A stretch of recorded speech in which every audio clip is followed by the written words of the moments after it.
Hello guys, welcome back to my channel. তো আজকে একটা ঘটনার কথাই তোমাদের সাথে শেয়ার করব। মানে আমার ওপর দিয়ে যে আজকে মানে কি বলবো, কি গেছে সেটা আমি জানি আর আমার বাড়ির লোকই জানে। তো মেয়ের আজকে কালকে থেকেই খুব জ্বর। জ্বর বলে ওষুধ দিচ্ছি, প্যারাসিটামল ছিল, কালকে থেকেই ওষুধ খাওয়াচ্ছি। কিন্তু আজকে দুপুরবেলা তো আজ সকালেও ওষুধ খাইছি, অ্যান্টিবায়োটিক খাইছি, কিন্তু আজকে দুপুরবেলাতে মানে প্রচণ্ডই জ্বর আসে। তো আমারও সেই সময় মাথায় কিছু কাজ করেনি।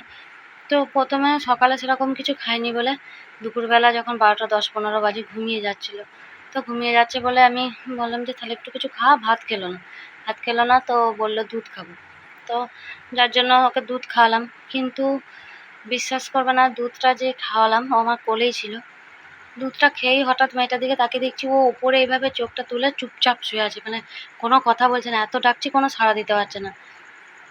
তো আমি তখন ওপর ঘরেই ছিলাম। তারপরে সবাই মানে আমি খুব কাঁদতে লেগে গেছি, কাঁদছিলাম। তো তারপরে নিচে মামিমারা ছিল, সবাই নিচে নিয়ে যেতে বললো। তাড়াতাড়ি নিয়ে গিয়ে মানে মনে হয় কিছু না আরও 2-3 বালতি ওর মাথায় জল ঢালা হয়েছে।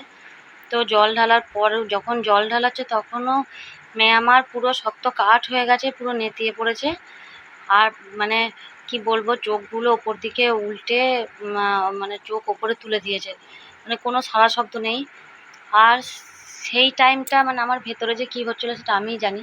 শুধু আমি না, আমার সঙ্গে যারাই ছিল সবারই খুব কষ্ট হয়েছে। তো ওই মুহূর্তে আমরা মানে কি করব, তখন তো ঠাকুর ছাড়া আর কিছুই ডাকার ইয়ে নেই।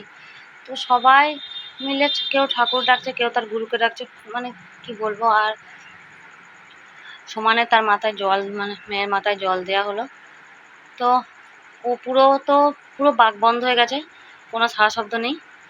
মানে সেই দৃশ্যটা আমার মনে পড়লে মানে কি বলবো, আমি ফিরে পাবো সেটা ভাবতেই পারিনি। তো যাই হোক, তারপরে যখন ওকে ঘরে এনে মুছিয়ে বসানো হলো তখনও কোনো কথা বলছে না, একদম চুপচাপ নিথর হয়ে গেছে। তারপরে আস্তে আস্তে যখন কোনো কথা ওকে বলা হচ্ছে তখন ও শুধু মানে ইশারা করছে, কোনো কথা বলছে না মুখে। ঘাড় নাড়ছে, না হলে ঘাড় নাড়ছে, এরকম করছে, কিন্তু কোনো কথা মুখে সে বলতে পারছে না। তো তাড়াতাড়ি করে মানে আমাদের কাছে একটা হসপিটাল আছে, স্বাস্থ্যকেন্দ্র। তো তাড়াতাড়ি করে আবার টোটো ডাকলো, টোটো ডেকে মেয়ে নিয়ে গেলাম। কিন্তু যখন তারপরেও আবার নিয়ে যাওয়ার আগের মুহূর্তেও তখনও মানে গা পুড়ে যাচ্ছে, তখনও মাথায় আবার জল দেওয়া হলো। দিয়ে তারপরে তো নিয়ে গেলাম, নিয়ে গিয়ে ওখানেও ডাক্তার দেখলো, দেখে একটা ওষুধ দিল। তো খাওয়ালাম, খেয়ে যাই হোক। আর সমানে যেটুকুনি রাস্তা গেছি সমানেই জলপটি দিতে দিতে গেছি। তো যাই হোক, তারপরে হসপিটালে গিয়ে মেয়েটা একটু চনমনে হলো, মানে একটু কথা মতা বলছিল। তারপরে ওষুধ খেলো, খেয়ে ঘুমিয়ে গেছিলো। দিয়ে বাড়ি নিয়ে এলাম, বাড়ি এসে দেখলাম জ্বরটা পুরো ছেড়ে গেছে, ঘুমোচ্ছিলো। এই উঠলো, উঠে মেয়েকে দেখাতাম, কিন্তু ও আর ওপরে থাকলো না, নিচে চলে গেল ঠাম্মাদের কাছে। তো কি বলবো, আর আমার মানে ওই মুহূর্তটা মনে পড়লে, আর যখনই ডাক্তারখানায় মানে হসপিটালে গেছি তো ওখানে সবাই এটাই বলছে যে যখন অতিরিক্ত জ্বর থাকবে তখন কিছু খাওয়াতে না। কিন্তু বিশ্বাস করো, আমি এটা সত্যি জানতাম না। আমি জানছি ও কিছু খায়নি, সেই জন্যই আমি মানে দুধটা খাওয়ালাম। কিন্তু কিন্তু তারাও বলছে যে আজ দুধ লিকুইড বলে বেঁচে গেছে, বলছে অন্য খাবার দিলে ওই মেয়ে বাঁচাতে পারতাম। কিন্তু আমি জানি না, যাই হোক ঠাকুর আমার অনেক কৃপা করেছে, আমি জানি। তো ঠাকুর বলো, গুরু বলো, সবারই কৃপায় আমার মেয়ে ফিরে পেয়েছি। কি বলবো, আর কিছু খুঁজে পাচ্ছি না। আমার সেই সময়কার ঘটনাটা আমার মনে পড়লে আমার চোখের সামনে ভাসছে যে মেয়েটা কীভাবে ফিরিয়ে নিয়ে এলাম। সবাই খুব হেল্প করেছে, বাড়িতে মামা শ্বশুর মামি শাশুড়িরা থাকে, ওরাই সবাই করেছে। মানে আমি তখন কাঁদবো না আমি মেয়ে দেখবো, আমি কিচ্ছু বুঝতে পারছিলাম না। মানে মেয়ে যে আমি ফিরে পাবো সেটাও আমরা ভাবতে পারিনি। মানে এমন হয়ে গেছিলো তখন, সবাই কান্নাকাটি করছে, মানে এমন অবস্থা।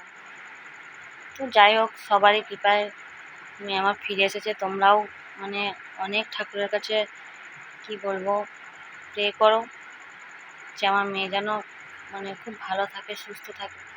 ছোট মেয়ে, খুবই কষ্ট হচ্ছিলো আমার, কিছু বলতেও পারে না ঠিক করে। তো এইটুকুই বলবো বলে, শেয়ার করবো বলে তোমাদের সঙ্গে আজকে আসা। আর আমি এই কদিন ভিডিওও দিতে পারছি না, এই কারণে দিতে পারছি না কারণ আমার ছেলেরও কদিন প্রচুর জ্বর। আর ছেলের জ্বর মানে ছেড়েছে কি মেয়েটার কাল থেকে প্রচুর জ্বর, তার ফলে কোনো ভিডিওও দিতে পারছি না। তো প্লিজ কিছু মনে করো না। তো চলো।